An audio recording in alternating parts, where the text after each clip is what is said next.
What's up, everybody? Hey. And we're live. MAXI's back again.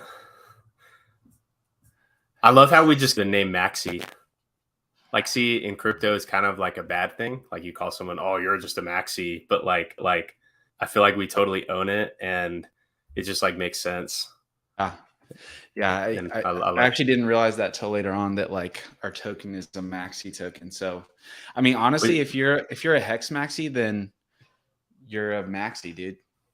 Yeah, like if you care so much about having more Hex, then saving on those gas fees, that's a big, it's like the only truly maximize your Hex is to stake with Maximus and let other people help bear the cost of start staking and stake. So, like if you're selling Hex, not buying Hex because you're buying ETH to pay gas to the miners, then you're not a true Hex maximalist.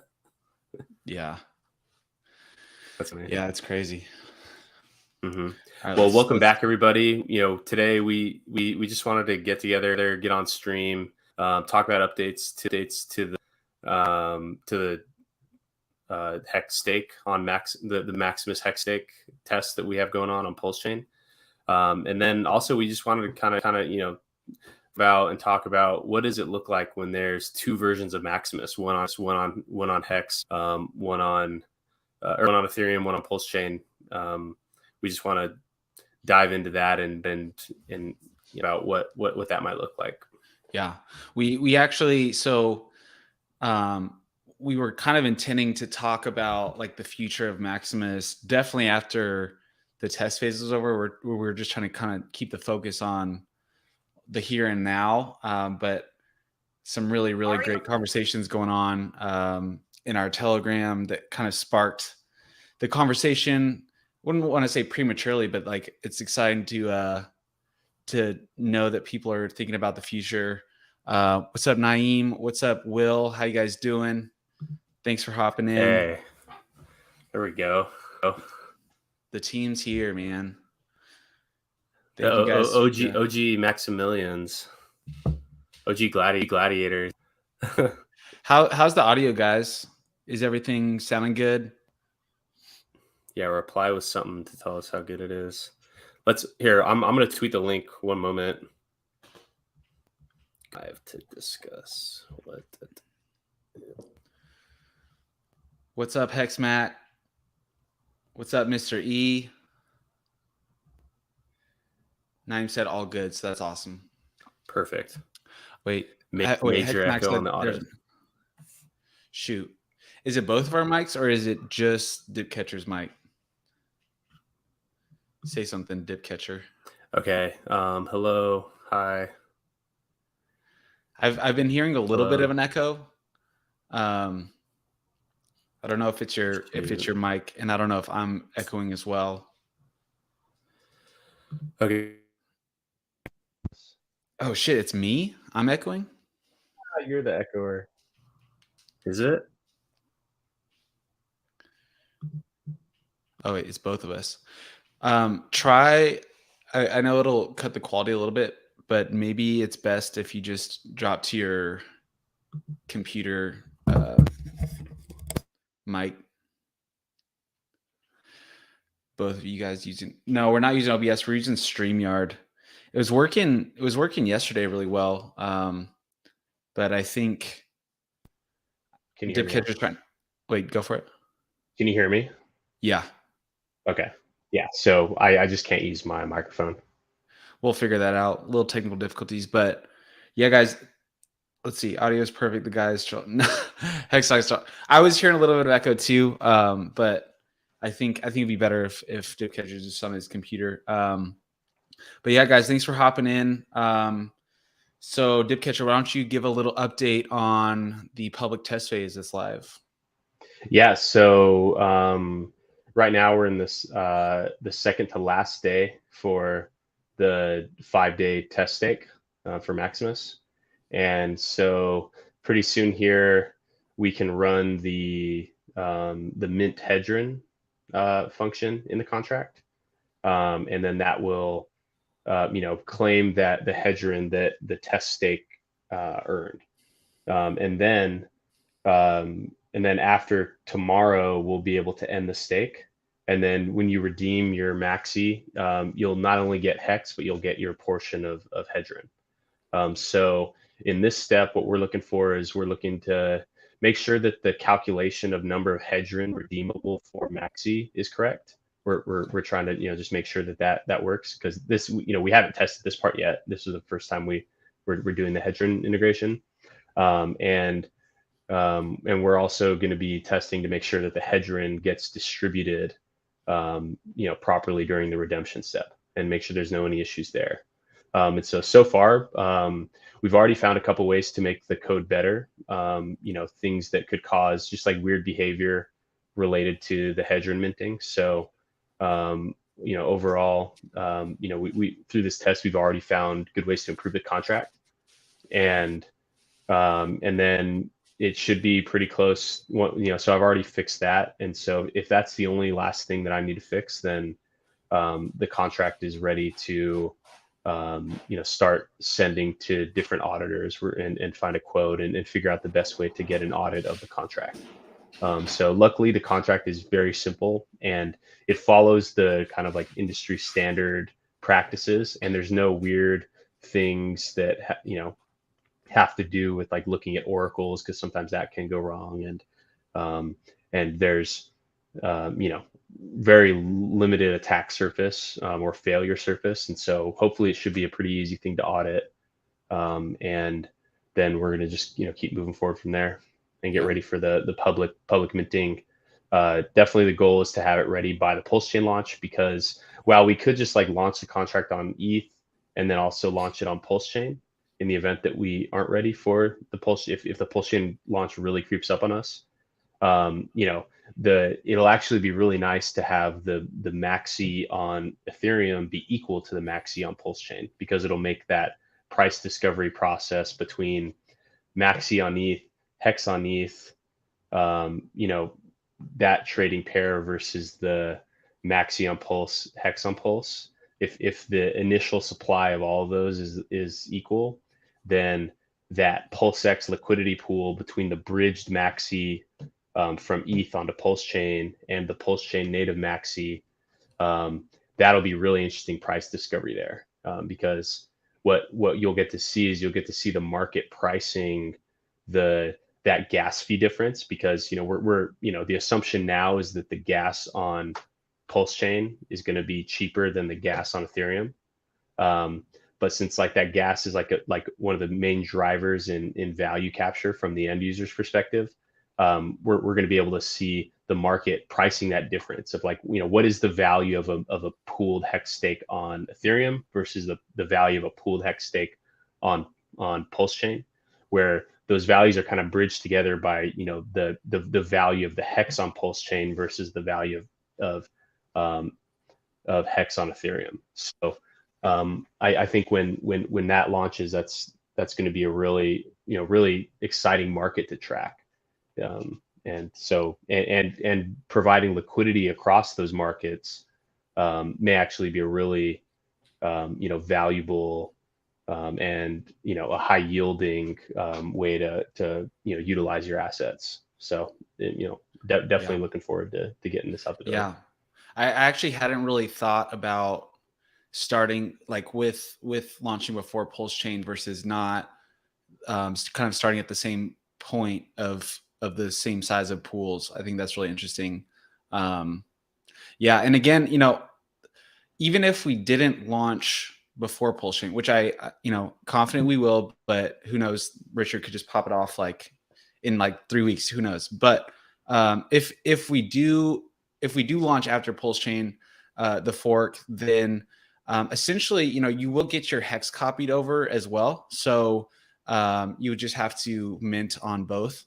But yeah, again, our goal is to launch before PulseChain. I think we're on track with that. Yeah, so as Dipcatcher said, test is going really, really well. He's found some technical improvements, which is great, which was kind of the purpose of this test. And kind of on the front end, definitely finding some areas where when we do launch on mainnet, just some some information that would be really helpful to just know what's going on with Maximus, as far as when things get executed, indicating that more clearly. Because right now with the test, we're kind of just with the Hedron execution happening, we're just kind of like keeping our community informed through channels, but it'd be awesome to have that on the site.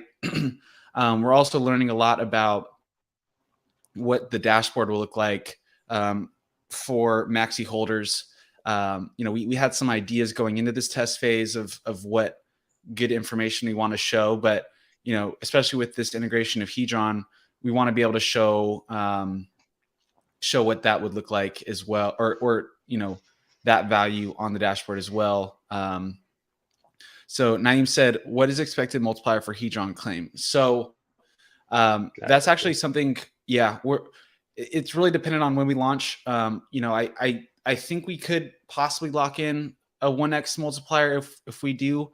But I also think that that's something we have to build. Is that correct, Dipcatcher, as far as like building a call function for claiming a bonus? Is that correct? Yeah, so that's actually a great point, which I hadn't even, because right now the contract only had the mint native function to run. And I guess, now, that just kind of clicked for me that you have to run the claim function and to lock in the bonus. So good catch, Naeem. We're going to have to, just add that to the contract, but I already know how to add that. It was like the first thing I added, and then I removed it because I realized that we had to do mint and not claim. So, someone also brought up a really good question in Telegram. We actually haven't even discussed this, so we're kind of discussing this in public. But right now, the mint function is designed to be called the day before the stake ends. Correct, Dipcatcher? Right. So yes. Somebody asked about minting during an AMR bonus. And I think that'd be really interesting to consider, is like basically enabling anyone to run that mint function throughout the life of the stake, because if someone is tracking that AMR bonus and they want to run that function and pay the gas for that to mint, I only see upside on that with trying to lock in bonus and kind of, I don't know if the size of minting affects the gas fee, but definitely, if there's like a 50% AMR bonus and someone is able to execute that, is that something that's possible, or do you think that it's better to just only have it one time mint towards the end of that stake? I actually have no idea what the AMR bonus is. So my understanding of the AMR bonus, it's an incentive built into Hedron that essentially provides minting incentive when I believe like the amount borrowed is greater than supply or something along those lines. So so there's going to be periods of time when that happens where there'll be a multiplier where if you mint during that time, you get an extra bonus. I'm not too familiar. Maybe I see what you mean. Yeah. So okay. We could do that, where the easiest way to do it that would fit in with how it currently does it is to just remove the restriction of only allowing mint to run on that day. Because I guess now that I think more about it, you can mint numerous times throughout the stake. And so if there's like a timing aspect to like that AMR thing, then we could just remove that last day thing. But then just to make it simple to fit into what's already been tested and what already works with the distribution of it, that Hedron can only be redeemed after the hex stake. So it's like kind of the same user experience that we currently have, where you're still waiting till the end of the hex stake to redeem the Hedron. But with that in mind, with these bonuses, it makes sense to be able to mint like during those windows of time where you can capture that bonus. Then we can watch our Hedron build up. Even though you kind of already know what it's going to be because you can calculate that. But that the that doesn't factor in that AMR bonus. So Yeah. good. That's honestly a great idea, and Yeah. we can definitely implement that. The challenge, like, so to make that, you know, because it would be cool if the coins could be like distributed in real time, but the problem with that is that it adds like another layer of complexity to the redemption, because right now the redemption is based on like a premise where each different asset that's redeemable has a single value that's in the contract. It's like the redemption rate, and that redemption rate relies on the tokens being burnt in order for the redemption to take place. Because you know, or else what would, you know, be required is to like store some like system state variable that's linked to the address, and so like only the address holder of the Hedron could redeem that, or only the address holder of the MAXI could redeem the Hedron that was minted per day. And so that it would just be trickier to be able to do the distributions because there's that burning aspect, and that's like what the current. But wouldn't that, so if it's reading the amount of tokens, like of Hedron, for example, you know, once the redemption phase started, no more Hedron tokens could be added to that liquidity pool because it's over. So that number would be fixed, So right? what I'm talking about now is the thing that would be kind of cool to do, but is just harder than what, you know, we want to do on this first one when we're trying to get it out, is doing the where like Maximus holders, like as the Hedron gets minted, you could redeem it without burning the MAXI, because right, like the burning of the MAXI is tightly linked to the redemption of the Hex. Yeah. And so I bundled in the Hedron into that like single, like very robust redemption tool. Yeah.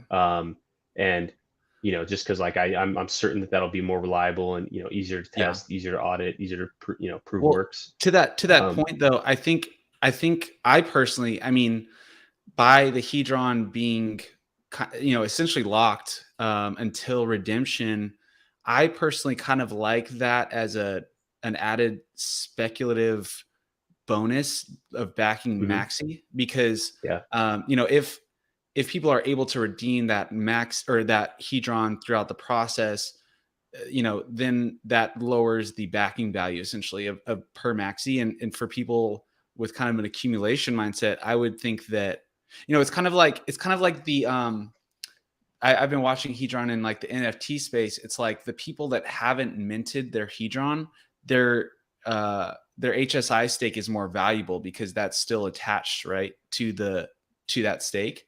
So in my mind, I think, you know, leaving that attached to the MAXI tokens adds a layer of value to that treasury backing value, which I think is really, really critical. Yeah, honestly, that's a great point, because then it's like, you know, you're factoring in kind of that thing, that image you showed. Maybe you should pull that up, that one with like the balloon and the pump, where like the value of the MAXI is driven by, you know, the accumulated Hex times the price of Hex. You know, it's like you don't know how much it's going to accumulate, and you don't know how much it's going to be worth. And then the Hedron price and value. You have to change the layout. Yeah. So like, you know, we have the Hex price and the Hex yield, then we have the Hedron yield and the Hedron price. And before, until I thought through this AMR thing, I was like, I assumed that we could calculate the Hedron earned, but now that there's like potential AMR bonus involved, you know, now it's unknown what the Hedron yield is actually going to be. And so there's like, but at least we know the baseline, right? Like we know. Yeah, we know that, we know the minimum. Yeah, and so that even adds like further, like you said, like that speculative, like something for people to speculate on. Like, and that's what you're doing in pricing the MAXI, is you know, you're speculating on the future Hex yield and price, and you're, you know, so parameters in the Hex system times price, and then now with AMR, the parameters in Hedron system times, you know, price. And yeah, honestly, I easy choice. Like Hedron is minted and just or Hedron is claimed throughout, mintable throughout, or claimed immediately to capture bonus, minted throughout, anyone can run it, and then redemption only at the end. Yeah. Yeah, I think that's easy choice. That's a good way to do it. Like it. Yeah. Great. Yeah. That's a yeah. Thank you everyone who kind of brought this up. That's I hadn't even thought about that, to be honest. So Hexmac asked, is that a one-off bonus? It only happens once for 24 hours. And then Mr. E said that bonus is for 24 hours and can't happen anytime the supply of borrowed Hedron is still 50% greater than total supply. Yeah, it'll be interesting. You know, I've been kind of following the borrowing action, and I think that most people are holding off just because of how much supply can be generated right now. So we'll see. You know, like we'll see with that action, but you know what we're talking about now is really only upside, enabling people to mint. And I guess, you know, I mean, so my personal strategy with Hedron, I claimed the bonus. I haven't minted yet because someone kind of shared the AMR bonus with me. And it's going to be interesting, you know, I in a way, I guess if you mint when there isn't an AMR bonus and then an AMR bonus happens the next day, you might miss out because you already created those tokens and you don't get the bonus. So, but anyways, you know, the thing about Hedron, I think Dibcatcher had pointed out was that once we start the stake, you can actually calculate the baseline Hedron that the Maximus stake will be able to mint, which is really interesting. So when we're looking at this, you know, pump in the MAXI price, we'll know the Hedron yield. So that's one of the variables that we'll know. We won't know Hedron price. We can like estimate hex yield, like daily payout, and you know, hex price is unknown. So I don't know. One tool that's coming to mind that you've built, Dibcatcher, is the estimated future value calculator of a stake, and you know, that might be a useful tool to integrate with our dashboard or have it on display and just like enable people to kind of play around with these variables. But yeah, it's one of my favorite tools. I use it all the time to check out my stakes. So that's on hex.cash. Is that correct? Yeah, that's right. Yeah, that same tool, we're definitely going to package it up and put it on the Maximus site, because it's literally just like that's like the whole entire premise of it is that, you know, in the market people are going to be speculating on what that future value is, because it's like you can like lock it in. It's like you're locking in the amount of MAXI or the amount of hex that MAXI is going to be redeemable by either minting or buying. You know, minting you're certain, you know, but then buying, it's, you know, a function of the price, because, you know, as the treasury grows, and as like, you know, there's just like uncertainty around the future, you know, that there may not even be a discount ever, because it's just like the, you know, to like the principle, at least. Yeah. Because it really bakes in a dump protection, really, because it's like it has like that treasury value is so critical. You know, no one in their right mind would dump below that backing value, in my mind. Maybe, well, if some you people money will. now, you would. Yeah, totally. But you know, it's like that price on the market side would be eaten up because it's buying into, you know, realized gains. Like you know, you're buying into a stake at, you know, as time goes on too, that rate of T shares that we lock in now is going to be extremely valuable. So that's like a whole nother, I've been personally trying to wrap my head around like the best way to approach valuing MAXI and how to view it, because there's quite a few elements. You know, what we're looking at now is a piece. There's also, you know, T-share rate. And I think someone had brought that up in Telegram, you know, wanting to value they wanted us to mint like based off shares, which, personally, I think the way we're doing it is much better, just because you wouldn't know the shares until after the mint phase. So it'd kind of be like a sacrifice in a way. So I think we're doing it the right way. But once those T shares are locked in, you basically know how much of the T shares in the pool you own in a way, and you could calculate the rate at which you bought that, right? So just another element of value to try to evaluate market price. Yeah, but like your like effective T share rate.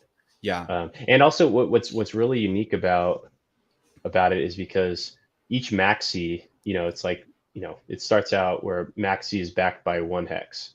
And then once the stake starts, there's going to be it's going to be like as if the MAXI is backed by a certain number of T shares based on the start date of the stake. And then, as time goes on, it could be, say, five years later, and say like what you want to do is you want to hold exposure to hex staked for 10 years. The best way to get that would be by buying MAXI, because you're buying into a stake that started 5 years ago. Yeah. And so you are, experiencing the share rate as if you had been around since the start. So it's like a 10-year stake at the earlier share rate. Yeah. And so, and especially, because it still remains to be seen what that end of the share, or that share rate chart looks like at the 15-year period. Yeah. It's highly driven by like the main driver of the share rate is the largest stake ending at the earliest day. So like, every day that goes by, there's a day one staker ending. Or not every day that goes by is there one ending, but like over time, these day one stakes, as they end, those are like the big ratchets up in share rate, because they had earned over the most days. There's all these big penalties that happened in between, and there was big payday. Yeah. So like those people are mainly driving the share rate. And then it's like that's a lot of supply coming online, and then those early stakers have the decision. Do they restake on their own? Are they selling, and they kind of spreading that out to other people who are deciding how to stake? Like, what really matters is like, say there's like a 1 billion hex stake ending. How many of that billion are getting restaked? How many are, being sold? And so, so that's like another value proposition for MAXI, for buying MAXI. So not for minting MAXI. This is for buyers of MAXI in the future, is that you're buying in at that lower share rate. So if you can combine the timing of your purchase with a discount, say, in 5 years, someone needs, one of the MAXI whales needs to cash out, and then they nuke the price, or maybe, maybe some MAXI whale like coordinates FUD, and they're like trying to get people like, fake vulnerability in the contract just to get people to dump it, and then they reclaim those, or whatever. If you can buy your MAXI during a discount, where where you're putting in 1 hex and getting 1.5 hex that's in the pool plus future earnings, it's like you bought that 1.5 hex for 1 hex, and it's as if you had staked it at that lower rate. And so like, those shares that you bought at the, where like, where you, the price that you effectively bought the remaining share days at, it's like you locked in like even further discount there. And so that honestly could even, maybe it's fantasy land that there's ever a discount. Like, why, like, why would you sell it at that? No, 100%. It's interesting. So, we're talking about share rate, comparative share rate from the time we locked our T shares in to, down the road. So you can look at that. Another factor is like accumulated hex. So like the interest already earned. which is like a realized gain. You know, it's unrealized, but it's realized in a way that like that It's hex certain. is already, it's certain. And then you have the estimated future earnings of that MAXI. So then, you know, it's more speculative, but you can kind of estimate that. So it's interesting. Yeah, we're definitely going to try. Like my goal with the dashboard is to provide the best valuation tools to make everything make sense to people and to make the best decisions on, you know, comparing market price to the backing value essentially. You know, it's a little more complicated. Like the Hedron thing adds a whole nother element too, because, you know, luckily we'll be able to know at least that baseline, but Hedron could take off too. So, you know, now you're factoring in a whole nother coin that could explode if, you know, especially, you know, the thing with Hedron, my opinion on it is like, and I've talked to Alex about this, but basically like the first couple years are very like, as far as the amount of supply being generated, very inflationary, and that's, you know, understood. He knows that's going to happen, but over time, that crazy inflation and creation of supply should taper off. And so, like, especially in 15 years, and especially, you know, as these tools get figured out how to use, like, you know, the lending protocol, for example, I could see Hedron really having a long-term value, especially in 15 years, could very well, you know, be, I mean, I don't know, like, what if it is $1, right? And and Maxi's able to lock in a crazy mint for that. Yeah, it's kind of ridiculous. But when you think about it, like, by wrapping Hex and Hedron, as of right now, I think, you know, no expectations, but like kind of by design, going to be the greatest appreciating asset. You know, like it's, you know, Hex, when people talk about Hex, the two greatest things about Hex are the price appreciation and the crazy APY. Maxi wraps both of those. And, you know, same thing with Hedron. It's locking in that maximum mintability with a max link stake. You know, it was designed to incentivize staking and further enhance Hex. So maximizing that as well and wrapping those two values, it's kind of like a no-brainer that it could really explode. Yeah, and it, like, you know, that because like if I mean a lot of people think that, you know, Hex may continue to be the highest appreciating asset, and because Maxi captures that and amplifies it, like, you know, the like Maxi could honestly, like, Maxi could trade at like a discount forever, like, you know, where, and what that would mean is just like, you know, more people trying to get out than to like use it and hold it, and it would still just like, you know, track Hex. Yeah. and so, like, you know, it's on like all other coins, it's like their default is like a flat line. Yeah. Whereas with Maximus, the default is the Hex, and it's a, you know, and the Hex that the Hex stake is earning. Yeah. And so I think that's a pretty powerful just like force amplifier, is that, like, you know, and it makes sense, you know, it's like, you know, kind of like what I said earlier, it's like Maximus can also be, you know, be viewed as a Hex backed stablecoin, where, you know, kind of like, you know, in Tether, you know, Tether is a dollar backed stablecoin, and the backing is very uncertain. You know, you don't really know what it is, and the market just kind of prices that in, and it actually works. You know, like the backing, like there's a lot of flexibility in backing, and like Tether holding its value, even though there was periods of time where it was known to be, you know, where they're having banking issues, where like, you know, the money they had, it was there, but, you know, they couldn't access it because they're having international banking problems, like, you know, and the market just kind of worked with it. And you know, because, you know, that bridge between Tether and then like all the banks that they have to hold the, you know, the US dollars on hand to, you know, provide the backing, you know, that's a big challenge, you know, but it kind of works. But like with Maxi, it's like there's certainty in the backing, you know, like no one can steal it. Yeah. You know, no like international bank is going to, like, you know, shut it off. And like you know, it's provable how much it's earned, and you can speculate on how much it's going to earn.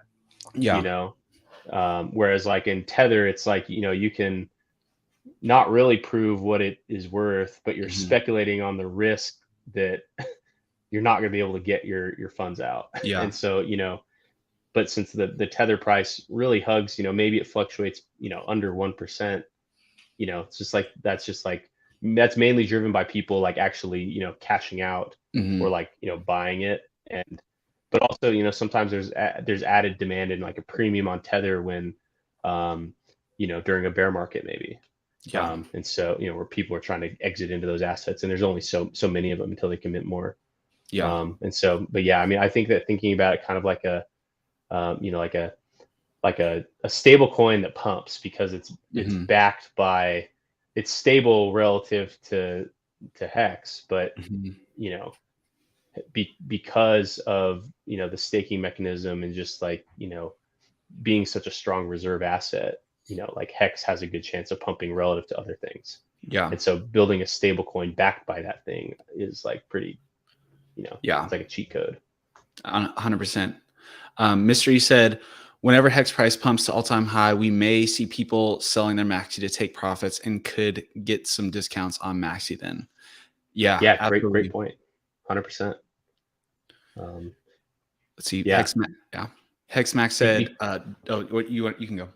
Yeah. So, you know, because like, you know, if you're, you know, earning like, you know, 40% on your Hex per year, but then all of a sudden one day Hex just pumps 40%, then, you know, you're willing to sell into the liquidity pool and maybe get less, you know, lose 10% per, you know, MAXI. So per MAXI, you only get 0.9 Hex, but that's okay to you because in that, you know, say you're also selling there, like that's okay to you because, you know, like from your perspective, it's like you experience like a 30%, you know, like a 30% APY, you know, that you were able to realize immediately. And so like, that's a great point that like, you know, as price pumps, you know, because the underlying thing went up so much, people are willing to, you know, lose out a little bit on it, you know, in order to sell. And then that's, you know, like what a great way to do, like, because in effect, like for people that they're creating that discount, they're, you know, giving new buyers a chance to buy at like you know, lock in more Hex, you know, because it's like you can buy at a discount. So like one MAXI is, you know, maybe getting you, you know, 1.1 Hex.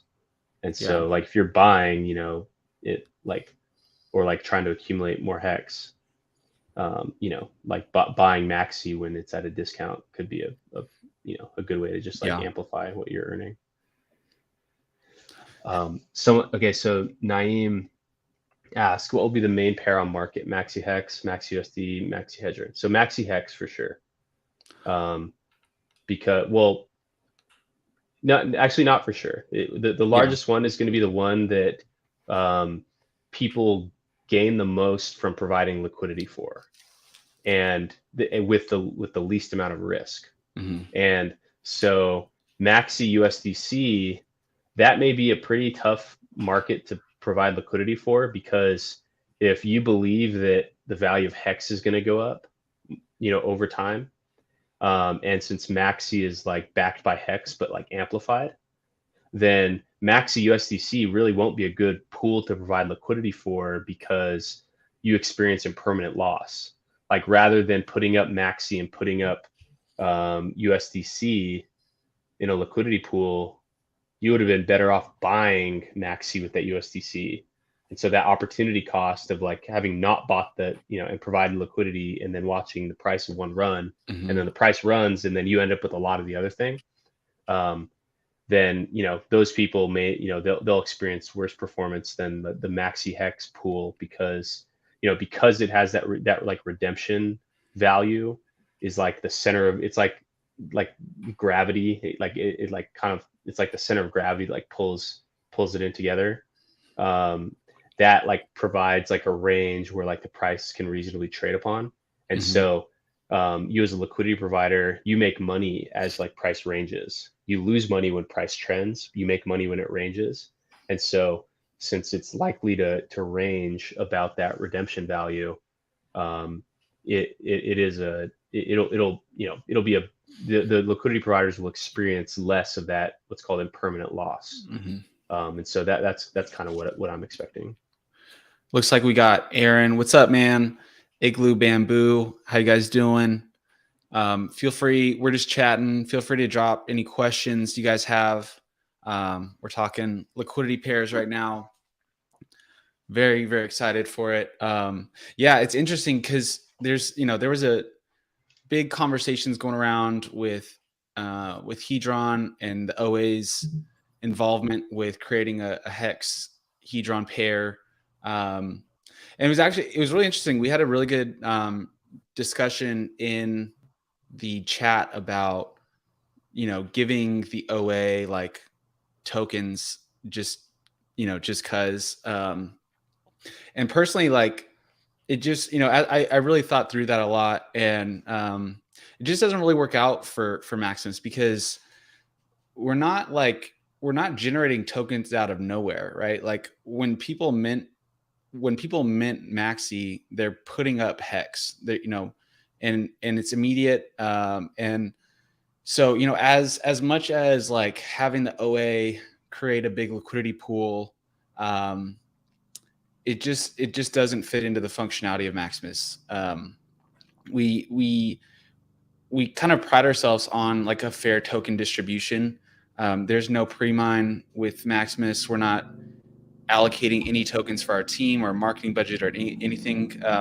We will be participating along with everyone else. Got a helicopter flying overhead. But yeah, guys. So yeah, I mean, my encouragement is like if the OA wants in, mint some MAXI.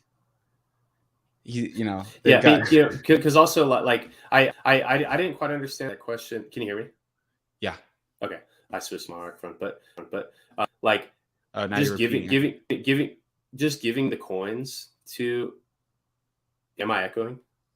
Okay, I think you're better now. Okay. So just giving the coins to like that, it just doesn't make sense to give it to anybody. Because when it like breaks that like back, because then not every MAXI is backed by one hex. It's like backed by point something, and without those having bore the risk of doing anything. So like if the purpose of that is just because like if the OA is like the largest holder of Hex, and you want them to provide liquidity, like you don't need that much liquidity. Like you don't like. Maximum liquidity actually isn't necessary deal, because it kind of that premium discount cycle. Like if there was too much liquidity, there would almost never be that like ever be a premium and ever be a discount, because it's like it would so much buying or selling pressure to move it. And so you're like, I think your mic is repeating. It's breaking out. The computer was good though. Now I can't hear you though. Can you hear me now? Yeah. Okay. So what I was saying is that like you don't need maximum liquidity. It's just like you need, and there's kind of like there's going to be a sweet spot where the liquidity is thick enough to where like the value proposition of liquidity is useful, but not too thick to where it doesn't create like incentives for people to be like buying and selling. Like with that, like premium discount, like too much liquidity will pretty much never make there ever be a premium or a discount, because it would take too much buying or selling to move the price outside that range. And so like just giving giving coins to incentivize liquidity provision, like that just it's like we might as well just give them to me, and I'll do and it's not assured, right? Like the OA acting, and I mean, to be honest, like with Hedron, as I've been studying like what they did, they definitely acted in the best interest of Hex, but not in the best interest of like Hedron price. And you had touched on that that might attract whales who don't want a lot of slippage. I think that's a really good point. But to be honest, like, I mean, I'm all for Hedron, and I want price to pump. And it definitely seems like once that liquidity pool was created, it's been pretty stable. Like, unfortunately, right around the time when it was doing really well, and there was definitely some big sell-offs too. But I don't know. It's created a pretty like stable trading environment where no one's really taking big action right now, which is kind of unfortunate. I feel like that first big pump is important, but yeah, I but I agree. mean that's just part of the like the OA. I mean, it's just like the OA is just any other address, and like so like they could mint their Hedron, and it like I don't think the OA is in any position where they have to like support anything. Like, and well, it is just another address, but it's not, right? Like there are I know, like, there shouldn't be expectations, but at the same time, like we have watched the OA support Hex by creating liquidity for for Hex pairs before. So this isn't anything new. It's just that I don't know. Part of me also feels that like the upside of having the OA engage with another contract at all is huge. I've never heard that being done before. Yeah. So that definitely, you could view that as a bigger upside than the the price resistance they created. But it's just interesting. I mean, I think some people have an opinion. I think there were a lot of people that were actually buying Hedron, and then that happens, kind of hoping for that first big uptrend. And it kind of got shut down, but who knows, right? Like that's still very, very early. Yeah, I mean, it's like only a week older. Yeah, it's crazy.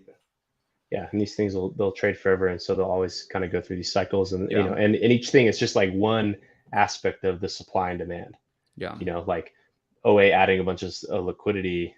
Even though they did add Hex to the pool, they also added the Hedron, and so like it kind of restricts it in both directions. Did they though? I think it was V3. I thought was it V3. I think they only added one side. So they only added Hedron. I didn't see what they did. Yeah, I think so. Okay, yeah. So they're selling it, and it's like, what do you expect? So one thing, actually, a really important question that I was thinking about last night. So with PulseChain coming out, and with us hoping to launch before the fork, and with the L3 liquidity pools on Ethereum, it's my understanding that there isn't going to be an L3 on PulseChain, correct? A V3 or a V3? Sorry, I was saying L3. A V3, right? There may not be. Because, well, I don't know. I assume there would be. But I thought it's not. I thought it wasn't open source, so they couldn't. It's not, but you're not like you're copying the system state, so you're like copying already deployed, and so like you can't just like create a clone of it on Ethereum. But I don't know, actually. I don't know if, because that would require them to remove V3 from the system state, and so I actually don't know. I assume that there would be V3. Okay. But I do know that PulseX is like V2. by doing that like supply like scaling thing where they to balance the like, because the ETH in the pools is getting copied at a multiple, but everything else isn't. And then like the end result of that is that there's going to be like all these liquidity pools are going to be effectively like locked in V2. Yeah. I think V2 may be dominant because the V3 will be copied over. But I don't think that that like supply scaling thing is going to run on V3. And so the likelihood of people pulling their liquidity from V3 is higher than the likelihood of them pulling their liquidity from V2, which will then be kind of transferred over into PulseX. Yeah. And the liquidity provider, the result of that is the liquidity providers on those V2 pairs, it's like they're getting free Pulse. It's like their liquidity pools are being swapped into Pulse, which is pretty crazy, and then the liquidity pools are then going to be apparently permanently locked in PulseX. So, well, a hater can't yank that. Yeah. The reason I bring that up is I just, in thinking on this last night, I don't know where that thought was coming from that V3 wasn't going to be on PulseChain, just because I was told that like that wasn't open source, and so it would be some time before it would be able to be put on PulseChain. But my fear with that, or what I wanted to address and ask you was, if it's not available and people do add liquidity on a V3 on V3, I just don't want people to like lose that on PulseChain. You know what I mean? That's not a possibility, is it? If there's an admin key on V3 that can be used to shut it off, which like I know that V2 doesn't have a shut off admin key. It has an admin key where they can turn on an extra fee. It's not on yet, but they could. But I know that it can't be shut off. Okay. V3, well, I definitely want to. I definitely want to find that out. Yeah. Because if that is the case, like I would, obviously really want to warn our community not to be. But at the same time, like I know for Hedron, for example, their biggest pool is V3. Will said V3 liquidity is really confusing to me still. Going to take some more time to grasp it. Yeah, to be honest, I'm not a professional liquidity provider. I'm trying to learn it right now too, especially with PulseChain coming out. I'm going to try to become more knowledgeable on it. It's my understanding. Do you want the quick rundown? Let me try to explain it, and then you correct me if I'm wrong. So with V2, essentially you have to put equal amounts of each coin in to provide liquidity. With V3, you can put one-sided. Is that kind of the biggest differences, or? Yeah. And then as like the trading happens, like you're like it's like if you have liquidity on one side, so say you put in USDC so say in the Hex pool, the Hex V3 pool, you put in USDC at the price range between like 10 cents and 11 cents. And so as price trades down in there and your liquidity is getting interacted with, your liquidity then turns from USDC into Hex. So USDC bidding to buy Hex, as like the price moves through your liquidity turns into Hex for sale at that liquidity level. And so you need to pull, so some people use the liquidity V3 as a way to do limit orders, where you put in liquidity down there, wait for it to fill, but then you have to remove it, because if price goes down through your liquidity and then back up, it's as if your order was never full. Yeah. Okay. You ended up with your money back, plus you earned a little bit of trading fees in there, but so like the liquidity turns, it converts from buy pressure to sell pressure as the price moves through it. Got it. Okay. Whereas like in the V2, it's like a constant, it's called the constant product formula for like what the price is. And it's based on you're adding USDC to the pool and taking out Hex. And now in order to keep that equal balance, the price gets updated. Whereas like with these, it's like the price is like on V3, the price is whatever, like the level that the liquidity pool's at. And so that's kind of how that works. Okay. Yeah.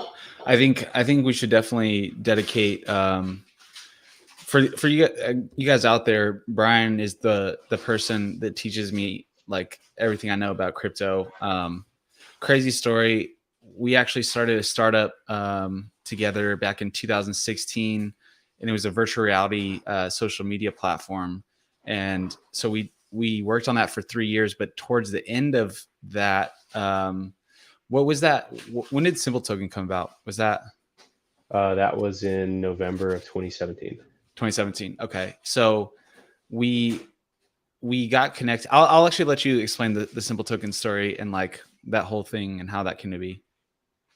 Yeah. So we were working on this VR, it's like an iOS app that you could clamp your phone into these 3D goggles, and you could look at this awesome 3D VR content that was created with various 3D cameras that some we created and some that we were just like sourcing. So it was like this awesome, like futuristic video sharing app. And the problem we were always running into is like people were like amazed when they saw it, but then just like adopting that like long form content, that was really difficult. Like, there's no incentive. Like at that time, people were trending towards like, Instagram story, like shorter form, TikTok, which was Musically at the time. And so like people were trending away from this like immersive long form content into like tap as you go, like 5-second video. And so just like we were trying to figure out how to get people to engage with it. And we were like, okay, well, let's just make it so people can make money, because that like at that time, people wanted to be influencers. They wanted to be making money with content. So I heard this interview on the This Week in Startups, Jason Calacanis podcast, where he's talking to this guy who built a platform for you could launch your own token in an app, and it was called Simple Token. And so I just reached out on Telegram to the guy who launched Simple Token, and I was like, hey, like I'm interested in using your platform. This is my app, and we want to help people who are making content on our platform make money. And he's like, oh, this cool. Like, are you guys down to be part of our developer community and get a grant? We'll give you a Simple Token grant if you like try to build on our platform. And so that was how we got funding for our startup, was by through this token grant where they're paying us in Simple Token to just try to build like truly like what we end up we never even fully integrated it. I built a Python API that like allowed you to like write Python commands that would trigger the Simple Token. And Simple Token was actually a pretty innovative solution for scaling a block. It was like they had this like layer 2 type thing called Mosaic. It was actually real like Simple Token was a good concept, but just the tokenomics were just off. And then so that's so just that whole experience of getting paid in Simple Token, watching the price run from 6 cents like $1.40 and then dump forever. Just like that whole experience, like that was really where I learned everything that I know about crypto. And going through that, it really helped me understand the important aspects of a token launch, because that's critical. And it really comes down to, what is the supply? Who is it going to? What are they doing in order to get it? And then also like, what is the source of demand? Like, and are people going to irrationally hoard it? Like, are people going to hold this thing till death, hold it through a pump, hold it just forever because they love it so much? Like, that's what you really need. And Simple Token, like the problem with their launch was that it was like a big, it was like a company launching it. And so they raised a bunch of money from VCs. The VCs got the Simple Token at an artificially low price. And so, and it was on these like lockup schedules. So every month there'd be VC tokens where they got in at 10 times lower price. And as price was pumping, they were in massive profit, and they were just like, dumping their coins. And then at the same time, they had, knuckleheads like us getting a bunch of Simple Token every month under no it was like a best effort thing. Like they had no expectations of us that we were actually going to do anything. Some people, I remember the guy that we would interface with, he's like, yeah, some of these people, they don't even talk to us anymore. But they had already set up the thing that would automatically distribute. So like they were getting their distribution every month. They weren't even talking to, they like rug pulled Simple Token. And so there's all these, there were probably like 40 different people getting what was a significant amount at the time, especially during the pump. It dwindled out to being almost nothing. But so there were just so many people getting it for free, where they just weren't, there's just like endless every month. It's like you could tell when the distributions were going out, like the best, because it was just dumb. And people don't like value, like really, they don't value something to get for free at the same way that they do when they buy it, which I learned that process. And especially if you're paying it to people, like, because we had to sell it because we were paying that development team to help us build the app. We had the WeWork and like, so we were sellers. But Brian, okay, I have to interject. So like we were like the scrappiest startup. I honestly don't know how we got through sometimes that we did, but I attribute many months of us like making rent and like eating to Brian's ability to trade. Like he literally, we weren't making shit money. Like we weren't making any money from our startup, but like Brian was able to trade Simple Token and got us through some like hairy ass times when I didn't think we were going to keep going. Yeah, dude, we lived through the crypto bear market, like, because Simple Token like that's the other part that goes in. It's all about timing. Simple Token, it launched in November of 2017. The ICO booms. Yeah, literally, it was like the last spurt from the ICO boom. Kind of like that first 3 months was like literally, as Bitcoin crashing, and then the ICOs had their last bit of energy, and then it was just done. And and that was a hard, I didn't know anything about that. That was the first time, like, because we'd started kind of tinkering with crypto, but we didn't have any money to put in, and so we were broke. And then that was like the first kind of foray. And that honestly really highlighted opportunity costs, because had I because we had spent through what ended up being a lot of Simple Token, and when I would cash it out, I would trade the Simple Token for Bitcoin on Binance, and then we'd have to sell the Bitcoin to pay for all of our expenses. And I think I'll have to look, but I think that at any time I had like passed through something like, I don't know, what was it, like 16 Bitcoin?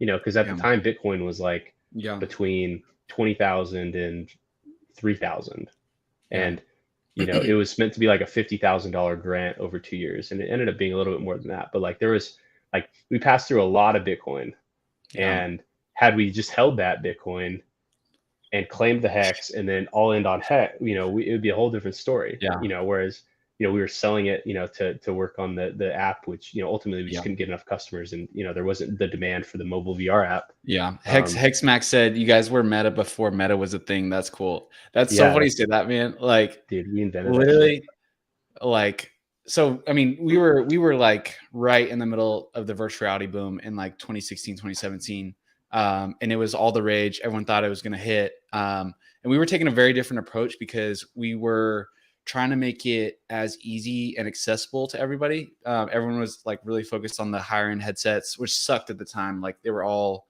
wired in, and just weren't that good. Ours was pretty good, honestly. Like best in class, still best in class. It was just way ahead of its time, honestly. Like we were just asking a lot of people to like, you needed the headset, we needed the camera and all this stuff. But we're still sitting on it. I think one day when the world's ready, we might relaunch it. But yeah, it was an awesome story. We'll have to share that more. We can get back to Maximus. Igloo Bamboo said, "Hey guys, I'm only just learning about Maximus last few days. Is one of the advantages that you get bigger pays better bonus easier on a pooled stake?" So yes. Well,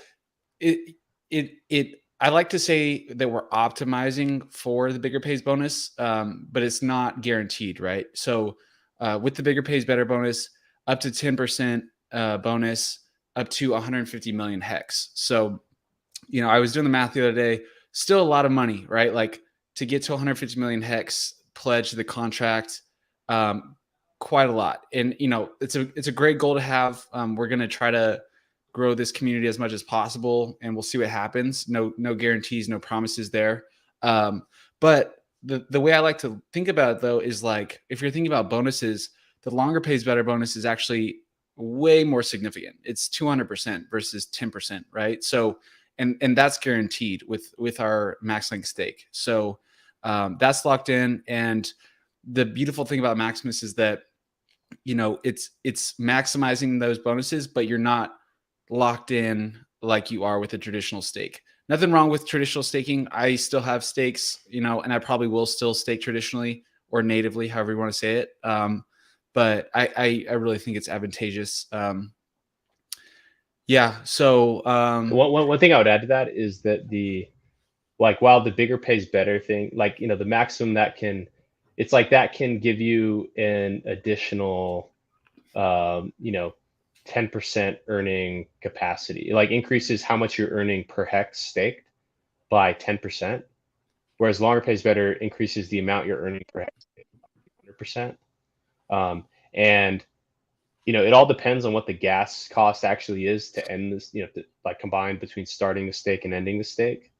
But that may actually be more significant than the bigger pays better bonus is, the amount you're saving on gas, because that ETH that you would, if you're staking on your own, that ETH that you're having to pay to the miner, you could have otherwise just held hex. Yeah. And so that hex the opportunity cost of the hex that you're having to forego because you have to pay the ETH miner, that may be even more significant than, just depending on what the gas price is and what the payout is. Those are things we don't know. But as a whole, I was talking earlier. I was when I did that interview earlier. Yeah. As a whole, you think about this. So let's say ETH is just for 1 ETH gas fee to end a MaxLink stake in 15 years. Let's say we have 100 people that otherwise would have MaxLink staked through Maximus. So we've consolidated 100 end stakes to 1. You're talking about 100 ETH to 1 ETH, right? And so when you think about how Maximus benefits the Hex economy, all of that money that would have been gone to Ethereum miners is now within the Hex economy. And I think that's huge. I think and that's only 100 people. Who knows how many people are going to participate? But the size of a stake doesn't. This is something that Brian actually taught me. The size of the stake doesn't matter. It's only about the length and the calculations for that gas fee. So especially for these smaller stakers, that one ETH might make their end stake unplausible, right? Impossible to actually end the stake. So really, really exciting for smaller stakers and the ability to get some T-shares if possible. Yeah, 100%. Yeah, dude, that was a great interview. Yeah, I thought you nailed it, dude. You said it better than I could. That was perfect. Yeah, I feel like we've been having such good conversations, and honestly, I feel like we have a really good grasp on our benefits and what Maximus does. We definitely have a good grasp on what it does now, but it's all the conversations that we have between ourselves, with our community, everyone's bringing really, really good thoughts to the table, and it's only making it better and honestly much more understandable to everyone who's joining. But that's, I say this a lot, but I think that's one thing that really separates us from a lot of projects out there is just how simple it is. If you get Hex, that's half the thing, right? If you understand staking Hex, you will probably understand Maximus. And really simple. It's only 4 functions.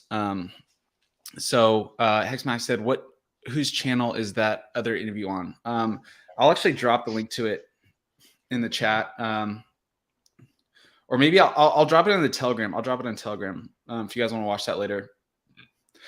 So looks like we're a little over an hour. I think we had said that we can open up a conversation about kind of the future of Maximus. And to just kind of prelude this conversation, as of right now, the only plan we have is this one MaxLink stake, this one pool for this one MaxLink stake.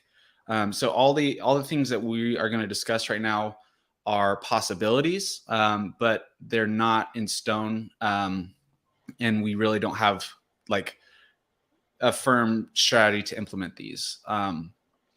But some people have asked about like future pools, what that might look like. And that's been something we've definitely been discussing in the background. Our number one goal, though, is to, our approach with Maximus in our token distribution and creation, one guarantee is that this MAXI token will have a fixed supply. There will be no more MAXI tokens created for this pool. And our approach to creating future pools, we are going to approach it from the stance of trying to benefit the people who were here from the start. And we've kind of come up with some strategies on that, or some ideas around that. And one possibility is this concept of creating future pools and being able to use your MAXI to mint like MAXI 2 or, for these future pools at a discounted rate. If I'm correct, is that kind of a baseline for what we've been discussing? So Brian, I wouldn't say that it's about like trying to lock in like an extra discount, but it's more like just being able to because like future pools, like there's actually a lot that we could expand upon, where like, maybe a future pool has some type of liquidity provider incentive where like, maybe the minting rate is 1-to-1, but then like we enable liquidity providers to, like maybe they can mint an additional like, 3% per year of the total MAXI supply. Maybe MAXI inflates at 3.69% per year, and that inflation is paid to the liquidity providers, because the main value proposition is that liquidity. So maybe there are things like liquidity incentives, or maybe there's some type of like lockup where like you can mint your MAXI, and if you time lock it, you can like earn more of it, and then the people that held liquid, they earn less. Yeah. And so like in order to capture those, like enable you to be part of the original MAXI, and then capture that, like being able to roll your existing MAXI into that contract, and then that new pool being able to redeem the MAXI in that one and distribute it. So like being able to kind of like up like where the original MAXI will always work. Like it'll never never not work. But then for like future things that we may choose to do, you can gain the benefit by just like rolling that into it, and then like and maybe that like kind of all this is I wouldn't even say these are plans. These are just kind of concepts that we're interested in. So like liquidity provider incentive, lockup incentive. Maybe this kind of turns into a platform where anybody can organize and create a pool. Where like and then maybe within there like you can turn on is there going to be a liquidity provider incentive?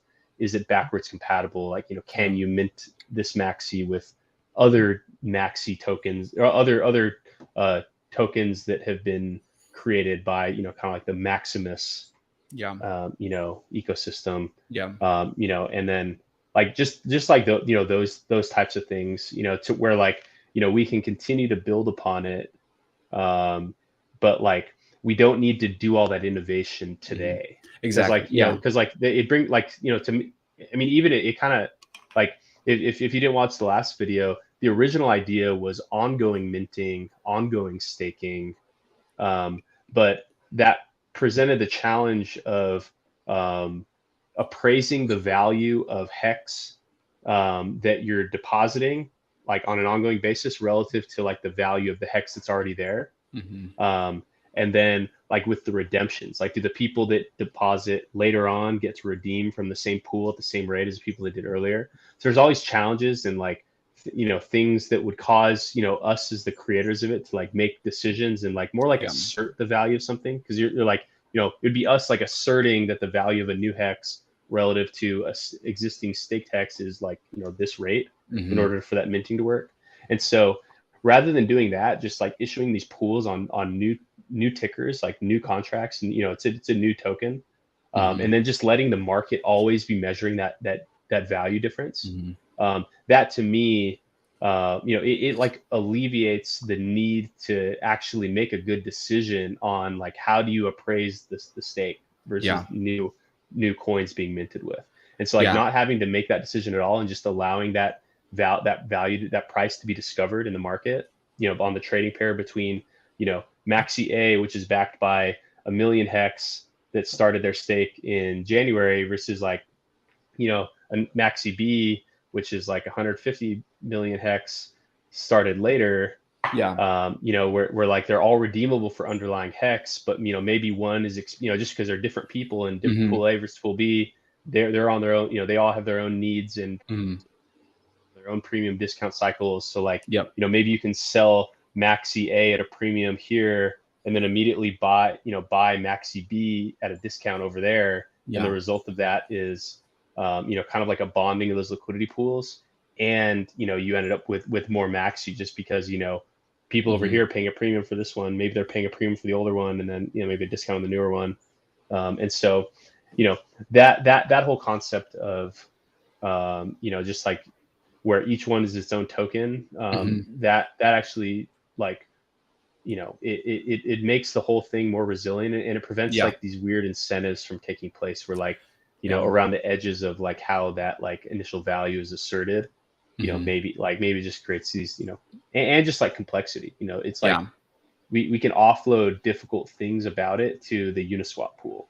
We don't need to. I think you had a really key point in our approach is backwards compatible. And I think that, someone had stated like, well, what if there was like a father contract that created these contracts every 3 months or whatever.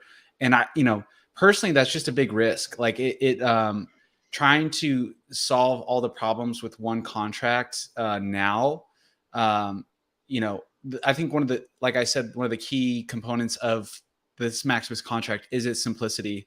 And we can do so much, after this launch, and improve upon this and work backwards to reward. Because my biggest goal as we continue into the future for Maximus is to reward the people that supported this early, right? Like I think there's a lot of people that are going to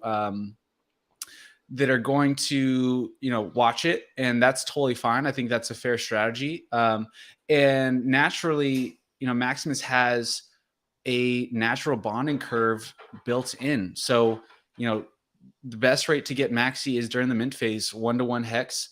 And if you want to wait around and maybe buy MAXI a year, 5 years from now, like you totally can, right? So that door is open, but it naturally rewards the people that took the risk early on. And I think that's really important. And, as we continue to build, I want to maintain that same type of incentive to reward the people that took that risk early, right? And never create something that pulls away, buy pressure or anything in that regards. I think everything should support the previous, the previous pool. Oh, what's up, Valiant Brand? How you doing, man? Good to see you, Nardo. So welcome. One thing I will say about that is that like it's kind of a balance, because like we want to incentivize people and we want to reward people for being early, but also like leaving meat on the bone. Like that's kind of like in Richard's words, like a lot of the design criteria of Hex was actually like centered around leaving meat on the bone, because like if only the old, well, yeah, for sure. Like the I mean, yeah, but it's naturally the people that were in before Big Payday are experiencing much bigger APY than people now. I know, but it's still great, but it's not as, it's just natural. But it comes to an end at 15 years. Yeah, that's so like it's like, and so that like that meat on the bone I think is important, because then it just like kind of deteriorates that, like where people later on feel like they're just paying the guys that got in early, because that's some of the negative sentiment that I see from like all these people just going crazy and like acting out on Twitter, is like they just like feeling like, you as the new buyer feel like you paid the old seller. And that kind of like anger, I think like, you know, can hurt. But honestly, you're right though. Maybe the way we do it is like, say Maximus evolves into a like a pooling platform where like people can organize and issue their own pooling. Maybe the benefit to the to the OG MAXI minters, or anyone holding MAXI for that matter, like the original MAXI, is maybe those people get a extra bonus as a liquidity provider for any other form of MAXI. So like your ability to you can make additional money by providing liquidity, because then in that case it's like fair, because like, you know, the OG people, they provide, they support the value proposition of, future pools, but they get, higher than just like the normal liquidity fee that's on Uniswap. They can, so like that whole concept, I think doing it like that, where like not just by being in early you get that benefit, but like if you're in early and you're supporting the future, those I feel like that's actually the group that we want. Like we don't just want the people that happen to be here. We want the people that are here, but then they chose to like further promote and like further enhance the value proposition of the future state. I think that's like the balance that we would want to achieve. I think that's totally a Richard Hart approach. Like with, exactly. I think he's like how he's launching PulseChain. You don't just want to reward people.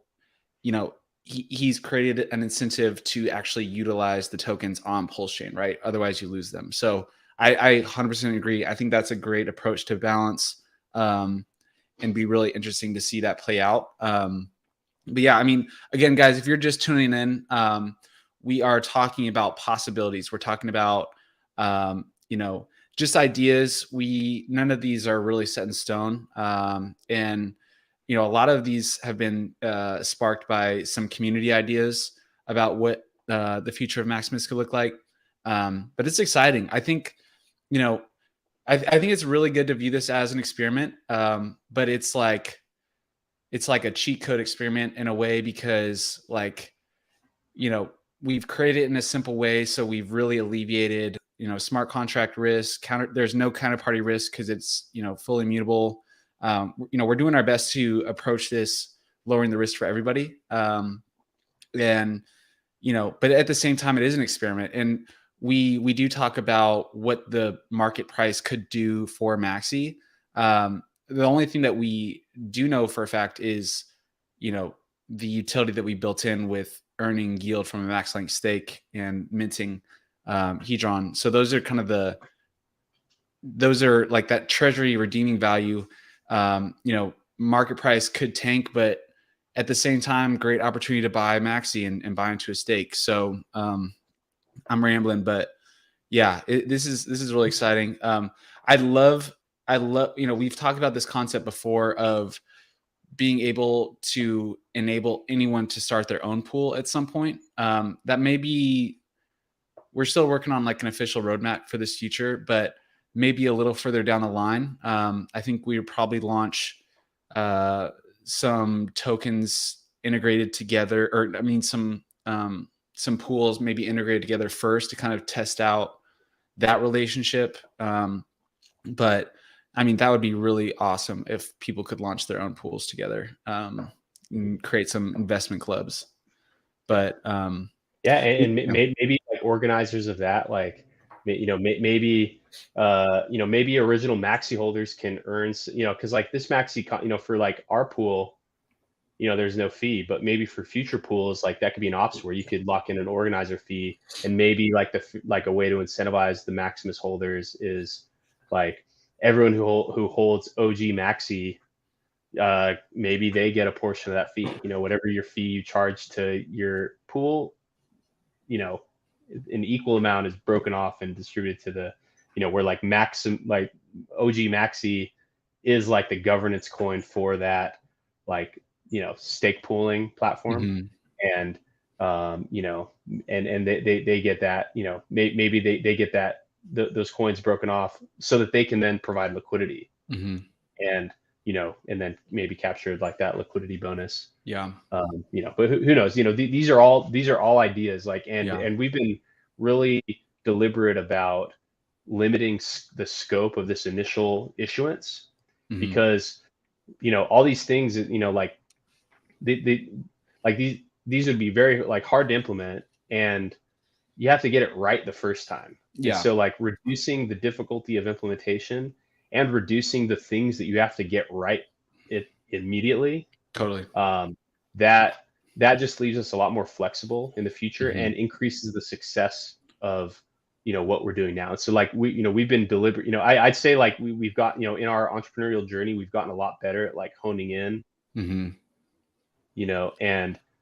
and like simplifying. And so I think that's really what we're trying to do here, is to just like make this initial launch as like simple and intuitive as possible, and then just like do it in a way that sets us up for expanding on this concept and like expanding it, where we're not locking ourselves into any one strategy today.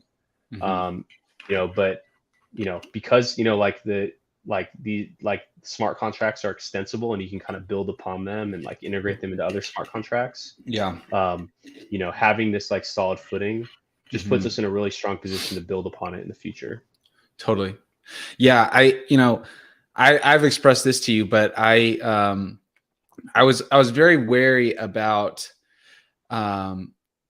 discussing. Well, I just wanted to do it in the right way, discussing possible futures. And like in Telegram, the conversation kind of went forward. And we were talking about like possibilities as if they were like going to happen. And, I just want to make it clear to our community, like we're never going to, we're going to make it very clear when we're talking about things that are possibilities. And we're going to be very clear on what is built and what is here and now. Right. So like right now, just to update you guys that are checking in, we're in the middle of our public test phase. I believe there's 2 days left of the stake, or 1. What is it, Brian? There is, it's eligible to be ended. I'm not sure when the day takes over on the PulseChain one, but tomorrow in Hex Day. Got it. So so far our test phase has gone really well. We had a 7-day mint phase, and a lot of people were able to successfully mint. No big issues there. We've learned a lot. Brian's found some technical improvements. I've found some front end design improvements and things that we definitely want to include for main launch. But test is going really well. So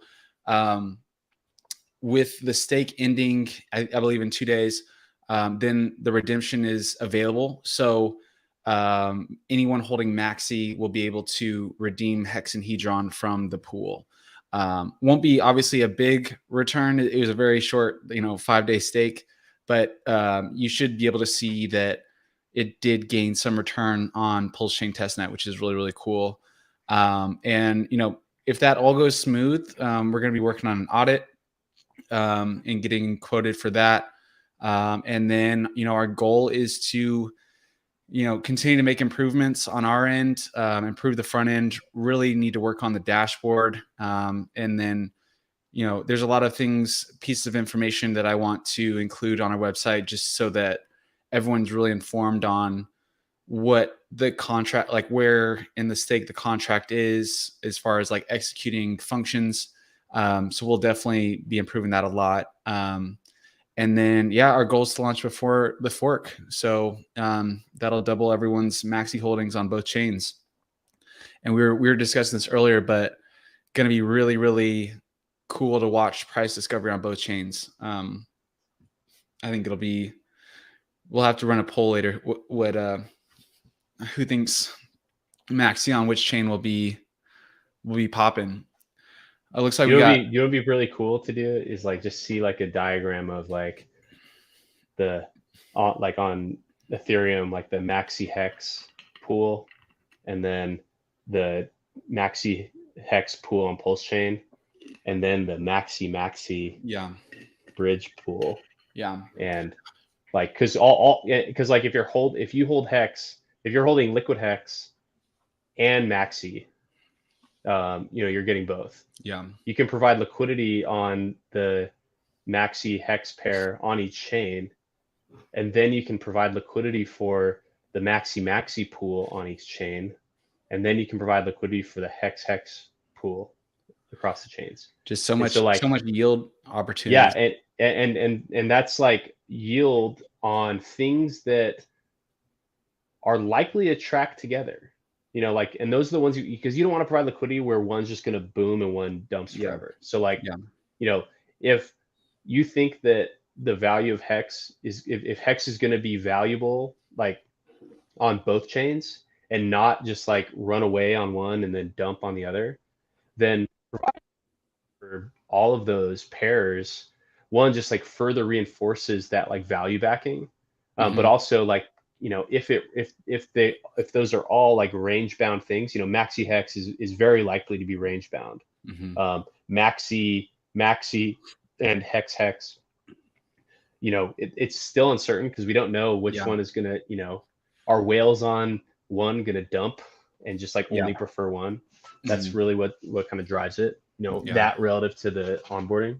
And just like how easy is it going to be to onboard? But like, those are like probably a little less likely to be like in a strict range. But if they are, then like all of those are really strong yield opportunities where you're holding liquid Hex, and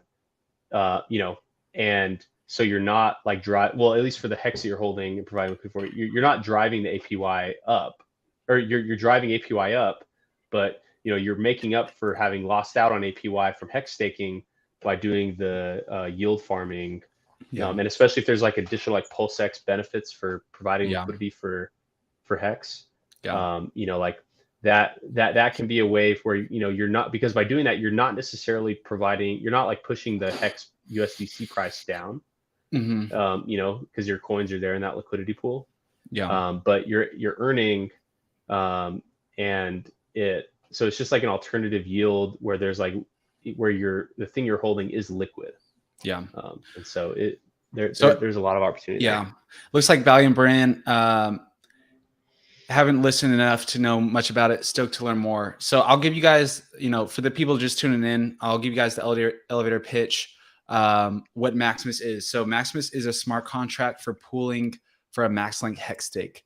So how it will work is 100% of the MAXI supply will be generated during a one-time mint phase, where anyone can pledge 1 Hex to mint 1 MAXI.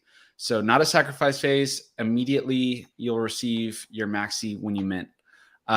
So once the mint phase ends, the smart contract will execute a MaxLink stake. And so during that phase, while you're holding your MAXI, you can trade it, you can provide liquidity, you can earn yield with it. And then once that stake ends, the smart contract will execute an end stake function. The Hex earned will go back to the Maximus treasury, along with the Hedron. So we built a Hedron integration. So the day before the stake ends, the contract will execute a mint function. So that will go into the treasury. Then the end stake function, all the Hex will go into the treasury. And then after that's over, anyone holding MAXI will be able to redeem Hex and Hedron from the Maximus treasury, the proportion that they own of the Maximus pool. So I hope that gives you like a little understanding of what it is, what we're working on. OX Will said, do we know how many addresses minted MAXI? Last time I tried it, I checked, like, honestly, I hate Block Scout. It's so bad. I mean, it's just like always indexing, and I couldn't even see the holders. So I'll have to look into that. But Lee Pico said, are we minting before the snapshot? Yes. So the goal is to mint before the snapshot. So that way everyone will receive their copy of MAXI on both chains. Hex Farmer just got here, looking forward to learning more. Welcome. You're in a good place. We've been having really, really good discussions just around, the status of our test phase going on right now. Really looking forward to improving our website for everybody. and getting ready for main launch. It's going to be really exciting. And if you guys are here now, you're early. You're very early. The best time to get MAXI will be during that mint phase. You'll be able to mint 1 for 1. And then once the stake starts, each MAXI will be worth more and more hex as the stake goes on. So yeah, it's pretty exciting stuff. I wish I was able to like drop links on StreamYard, but maybe I should just go to YouTube. But yeah, thank you everyone for joining. Is it Big Kurkowski who said they have a kid named Maximus? I can't remember. Igloo said, gotta go, but thanks for the stream, guys. Looking forward to finding out more. Peace out. Awesome, man. Thanks for joining. Thanks. Feel free to hop on our Telegram, asking questions if you got them. It's always popping in there. But yeah, guys, it's an awesome time. Everything's going smooth. Really haven't. The crazy thing is, like, I know you guys are probably on Twitter, and like, new projects are getting a lot of heat, and we haven't really received any of that, which is pretty awesome. I think we're doing it the right way. We're not having a sacrifice phase. We're not even like paying ourselves from this. We will be participating, equally with everyone else by minting MAXI, but there's no pre-mine or anything like that. So yeah, we're trying to build something that people love. And so far the response has been really great.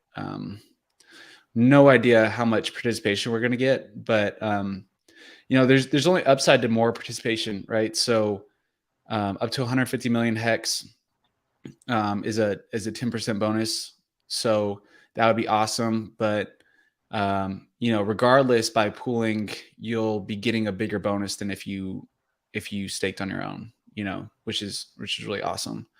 And yeah, you guys are part of one of the first Hexican PulseChain projects out there, which is pretty awesome. Hexmax said, if you guys do stuff the right way, you cop way less heat, do right by the people, and they do right by you. Only seeing good stuff from you guys so far. Thanks, man. Really, really appreciate it. Yeah, man, we're trying our best. And there really hasn't been any heat, which has been really nice. I was in a Twitter space earlier, and we were talking about kind of a mentality that a lot of people have about non-Richard Hart projects. And I don't remember who was speaking, but I think they just had a really good perspective. Like, there will always be, people that only invest in Richard Hart projects. And I actually think, for the average investor, that's a solid strategy. Like, if a lot of people get wrecked out here in crypto, and sticking to Richard Hart and trusting his track record, and how many people he's made rich, I think it's probably the best strategy out there for most people. Now, at the same time, like, I always, like, if you really understand like diversification, and like, I think a lot of people don't understand that concept, and they spend, or they invest like the amount that they should be just investing in hex into shit projects, hoping to like 1000x, right? Like, really gambling with big amounts that they shouldn't be. And you're going to get wrecked, right? Like, that's just not the way to do it. The smart thing is to, I still like to dabble in risky things, just because the reality of risk is there is upside to it. There is opportunity, but you just need to understand your own finances, and, know willingly that like you have to go into it with like, I'm not talking about Maximus. Maximus is much more secure than what I'm like considering. I'm talking about like true shit coins. Yeah, like true shit coins, where you're like they don't even, their website, they're like promising AI integration. I don't know, some crazy shit, or just a dog coin, and like you know, those projects do explode, but it's like, it's a gamble. And, you know, I know a lot of people that put too much money into that and they get wrecked. They don't get out soon enough or whatever. You know, if you're going to be doing that, just know how to allocate, you know, appropriate resources and be willing to just accept it as a loss, because it's, you could get lucky, right? Like that's the name of the game in the wild, wild west of crypto. Yeah. But it's like, you know, if you can afford, it's like, yeah, almost like there's kind of two ends to it, where it's like, if you can afford to take really high risk, you should. But then also, if like you have almost nothing to lose, like you might as well lever up the risk, you know. But like, the majority of people are kind of, you know, it's taken them a while, you know, like where they're like slowly building up, and then like it's past the point where you could reasonably lose it all. Like if you're literally just getting started, if you have $100 and like, you know, like to invest, like, you know, yeah, like you want to put that in something, but that's really not much to lose. And if you can gain that $100 like more later, like, you know, maybe it's okay to lever up the risk. But then like the majority of people are in that realm where like, if they risk too much, like that's like years of their life that they had, you know, kind of just thrown away. And, you know, and so like that cohort, I think is, you know, you got to watch out for them. So I've got, guys, I got about 10 minutes left before I have to hop. If anyone has any questions, lingering questions about Maximus, really, really appreciate you guys sticking around. And looks like we've got some new faces in here, which is awesome, man. We're going to be trying to do these more often, you know, just discussing progress, and answering any questions people have. We've really enjoyed having these. So, you know, we've got the links on the bottom of the screen there. So Maximus.cash website, Telegram, Maximus DAO, and then our Twitter, Maximus_DAO. Feel free to check all those out. One thing I realized about our website is that we should have indicated like that it's in test phase right now. So don't get confused. Maximus is not live. At least mainnet's not live, but also, guys, hit me up on Telegram if you want any MAXI tokens. I'd be happy to send you some so you can participate in the redemption phase that's going to happen in like 3 days. So that'll be cool to just play around with. But Naeem said, great stream. Let's all spread the word and get this huge. Let's go. Yeah, guys. I mean, this is a community effort.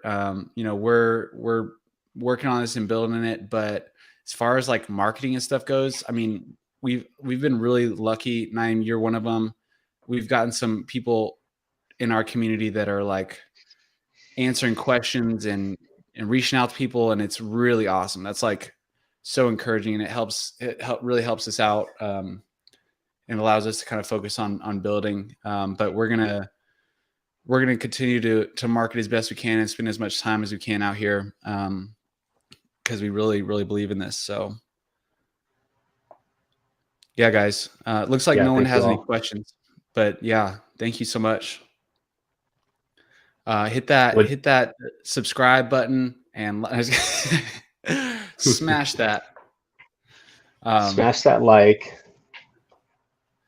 Don't smash the hour and screen, 45, man. That flew by. Great conversations. Yeah, this is good. Do you know how many viewers we had on the YouTube? At any time we had like between 10 and 15. Yeah, it's been awesome. So thank you, guys. We'll talk to y'all soon. Thanks, Hexican. Yeah, thank you all so much. All right. Later.